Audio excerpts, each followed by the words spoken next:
इसमें क्या हुआ है कि मुख्यमंत्री माझी लाड़की बहन योजना आने के बाद जो महिला लाभार्थी है उन्होंने एप्लीकेशन फॉर्म फिलअप किया। एप्लीकेशन फॉर्म फिलअप करते वक्त उनको ऐसे समझ में आया कि खाता जो है वो हमारा बंद पड़ा हुआ है। अगर खाता बंद पड़ा हुआ है, इनऑपरेटिव टू ऑपरेटिव करना है तो ब्रांच में जाने के बाद उनको केवाईसी फॉर्म फिलअप करना पड़ता है। वहाँ पे आधार कार्ड, पैन कार्ड और फोटो देने के बाद वो फिर एक्टिवेट होता है। लेकिन एक ही साथ बहुत बड़ी भीड़ महिला लाभार्थी ब्रांच में शाखा में जाने की वजह से बहुत भीड़ हुई है और शाखाओं से भी जो काम एक दिन में या 2 दिन में होना चाहिए उसके लिए थोड़ा सा टाइम लग रहा है। 2 साल में अगर एक खाता कोई भी 2 साल तक चलाया नहीं जाता है तो वो खाता बंद हो जाता है। उसको बैंकिंग की भाषा में इनऑपरेटिव बोलते हैं। हमारे डिस्ट्रिक्ट में तकरीबन 14 लाख जीरो बैलेंस वाले जनधन वाले खाते हैं। उसमें से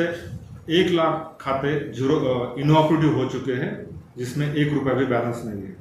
और बहुत दिनों के बाद अगर हम खाता ऑपरेट करते हैं और अगर वो जनधन वाला खाता नहीं है, मतलब जीरो बैलेंस वाला अगर वो खाता नहीं रहता है तो मिनिमम बैलेंस चार्जेस भी लगते हैं। लेकिन पिछले महीने ही गवर्नमेंट ऑफ महाराष्ट्र का GR है, एडमिनिस्ट्रेशन की तरफ से भी और मेरे ऑफिस से भी बैंकों को बताया गया है कि मिनिमम बैलेंस चार्जेस या NPA वाला अगर खाता है थकित वाला तो महिला लाभार्थी के जितने भी पैसे वापस देने हैं। सर, जनता में ये भी सवाल चर्चा चल रहा है कि जब महाराष्ट्र की सरकार, केंद्र सरकार योजना ला रही है तो जनता के लिए बैंक में अलग से सुविधा क्यों नहीं है, अलग से कोई मतलब ऑफिसर अपॉइंट क्यों नहीं है, उस बारे में क्या है? क्या है कि ये स्कीम एक ही साथ पूरे महाराष्ट्र में लॉन्च हो चुकी है तो हर एक डिस्ट्रिक्ट में हर एक जगह पे भीड़ है। नॉर्मली हम क्या करते हैं, अगर ऐसे कुछ स्कीम आती है, कुछ पर्टिकुलर एरिया में ऐसा कुछ स्कीम आता है तो जहाँ पे ज़्यादा स्टाफ है या जोनल ऑफिस का स्टाफ हम वहाँ पे डिप्यूट करते हैं। लेकिन ये स्कीम में महिला लाभार्थी की संख्या बहुत ज़्यादा है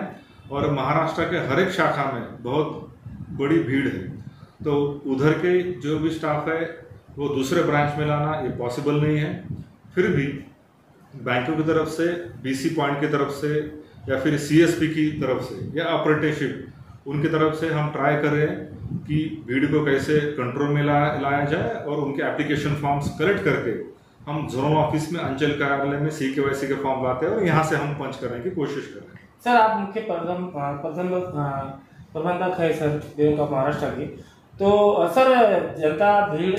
बैंक में ना आए तो उनके लिए ATM वगैरह का अगर इंतजाम होता है तो भीड़ कम हो सकती है। उसके ऊपर आप मैनेजरों को मतलब उनसे मीटिंग वगैरह लिए कि आपने बैंक में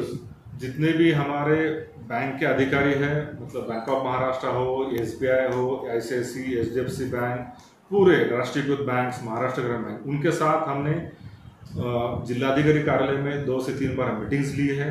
उनको बोला गया है कि ये भीड़ कम करने के लिए आप कुछ ना कुछ आप इंतज़ाम करो, कहाँ से आप स्टाफ अगर डिप्यूट कर सकते तो उसके लिए भी देखो। और उनको ये भी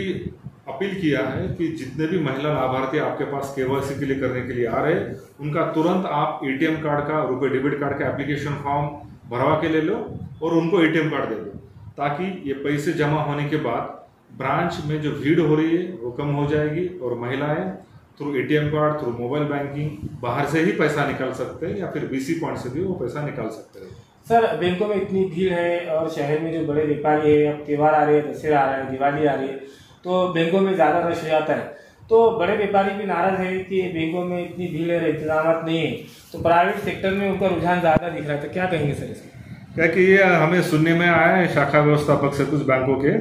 कि ज़्यादा भीड़ होने की वजह से उनके जो रेगुलर कस्टमर्स है उनको सर्विस देने में उनको दिक्कत हो रही है। लेकिन मेरा अपील सभी जो महिला लाभार्थी है और उसके साथ ही जो हमारे रेगुलर कस्टमर्स है उनको भी वही अपील रहेगा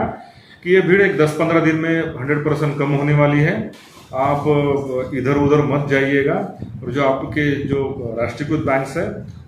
जहाँ पे भी आपका खाता है वहाँ पे आप रेगुलर आपका बैंकिंग कंटिन्यू कीजिएगा।